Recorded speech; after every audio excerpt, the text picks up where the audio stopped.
Hello young minds, department of innovation এন্টারপ্রেনারশিপে কি পড়ানো হয়? একটা কমন কোয়েশ্চেন। আমাদের কোর্স কারিকুলামটার মধ্যে 3টা ভাগ আছে। একটা হচ্ছে 50% কোর্স হচ্ছে আমাদের জেনারেল বিজনেস কোর্সেস, যেখানে লাইক বিবিএ এর মতো, যেখানে আমরা ফাইন্যান্স, অ্যাকাউন্টিং, মার্কেটিং এই কোর্সগুলো পড়বো। আবার আমাদের 30% কোর্স হচ্ছে new business creation course, like একটা নতুন বিজনেস কিভাবে করতে হবে, সেটা ফান্ডিং কিভাবে ম্যানেজ করতে হবে, না এভরিথিং পসিবল। আর 20% কোর্স হচ্ছে আমাদের টেকনোলজি রিলেটেড কোর্স, যেখানে আমরা আর্টিফিশিয়াল ইন্টেলিজেন্স থেকে শুরু করে বিজনেস ইন্টেলিজেন্স, ম্যানেজিং ইনোভেশন বা ইনফরমেশন টেকনোলজি ম্যানেজমেন্ট এই কোর্সগুলো পড়ানো হবে। এর উদ্দেশ্য হচ্ছে স্টুডেন্টদেরকে, আমাদের যেহেতু এখন টেকনোলজির যুগ, সো আমাদের স্টুডেন্টদেরকে যদি টেকনোলজি না জানে, তারা কিন্তু মার্কেট থেকে পিছায় পড়বে।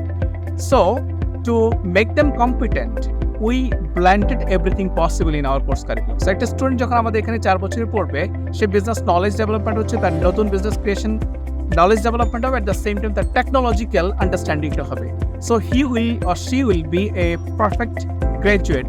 সে যদি মনে করে আমি নিজের বিজনেস স্টাবলিশ করব, she or he can। আর যদি মনে করেন আমি কর্পোরেটে যেতে পারবো বা জব করতে চাই, he or she can। So that's why we created our course curriculum in such a way, international স্ট্যান্ডার্ডটাকে মাথায় রেখে ডেভেলপ দ্যাট কোর্স কারিকুলাম, যাতে করে আমাদের স্টুডেন্টদেরকে আমরা কম্পিটেন্ট এবং নলেজেবল বিজনেস গ্র্যাজুয়েট হিসেবে তৈরি করতে পারি, যে ফিট হবে বা কম্পিটেন্ট হবে নিজের বিজনেস পরিচালনা করার জন্য অথবা জব মার্কেটের জন্য। So why are you waiting for? If you want to make yourself competent for the job market or want to start your business, you can join Department of Innovation and Entrepreneurship.